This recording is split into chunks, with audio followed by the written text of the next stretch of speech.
كل سنة وانتم طيبين، ورمضان كريم عليكم ان شاء الله، وهيكون شهر خير على الجميع ان شاء الله. هنتكلم معاكم النهاردة عن اداء البورصة وتحليل مؤشر الاي جي اكس 30 والاي جي اكس 70 وتحليل بعض الاسهم.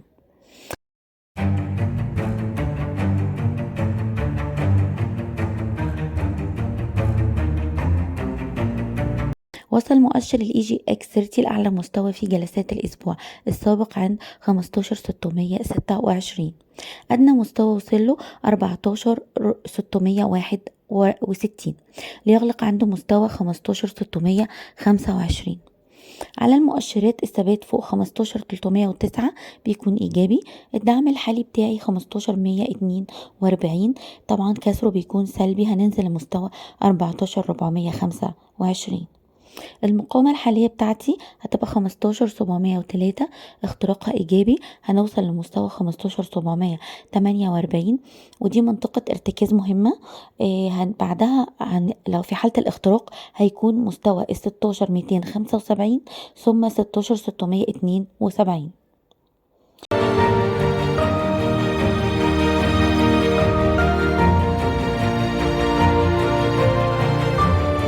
اما مؤشر الاي جي اكس 70 وصل لاعلى مستوى عند 2790. ادنى مستوى وصل له 2588 ليغلق عنده مستوى 2765. على المؤشرات الثبات فوق 2814 ايجابي. في حالة الدعم في الدعم الحالي بتاعي هيكون 2726. في حالة الكسر هننزل لمستوى 2704 ثم 2450. المقاومة الحالية بتاعتي هتكون 2790، اختراقها بيكون ايجابي. هنوصل ل 2927. في حالة الاختراق هيكون اهدافي هي 3046 ثم 3093.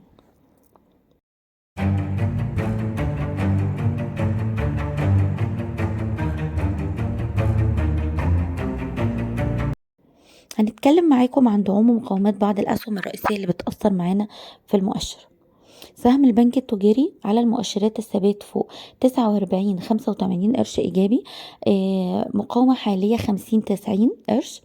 في حالة الاختراق طبعا هيكون الإيجابية بتاعتنا، الهدف بتاعي هيكون 51.92 ثم 52.95.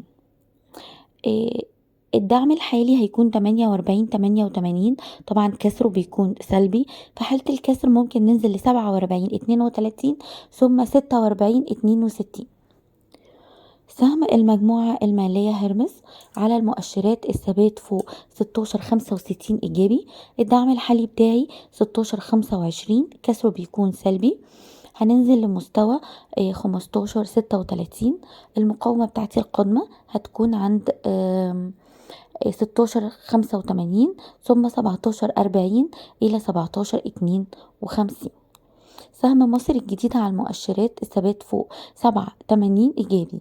الدعم الحالي بتاعي هيكون 7.74، كسره بيكون سلبي، ممكن ننزل لمستوى 7.52 ثم 7.13 ثم 6.52. المقاومة الحالية بتاعتي 8.10. في حالة اختراقها ممكن نوصل ل8.26 ثم 8.59 ثم 9.20، ودي مقاومة مهمة.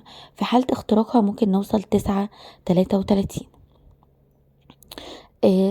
سهم الشمس للإسكان على المؤشرات إيجابي بالثبات فوق 5.46 جنيه. طبعا كسره بيكون سلبي.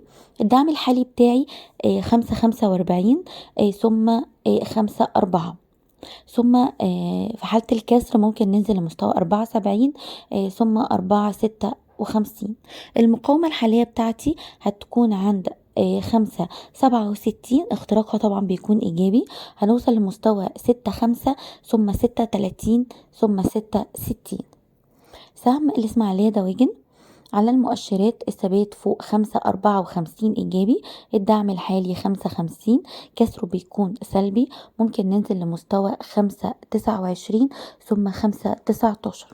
المقاومة الحالية بتاعتي هتكون عند 5.75 ثم 5.95. في حالة الاختراق هنوصل لمستوى 6.6، طبعا اختراقها إيجابي، الهدف 6.31. معانا سهم الشيني، السهم على المؤشرات طبعا إيجابي بالثبات فوق 4.5. الدعم الحالي بتاعي 4.2، ثم 3.98، ثم 3.80. المقاومة بتاعتي هتكون 4.14، ثم 4.27، ثم 4.36، ثم 4.69. في أسهم تانية طبعا هيتم تحليلها على الصفحة، تابعوا معانا. الفترة القادمة من السوق، المؤشر والسوق عامة بيكون متذبذب طبعا. بننصح بعدم تفعيل المارجن، او لو اللي عنده مارجن يحاول في الطلوع ان هو يسده، ده طبعا للأمان.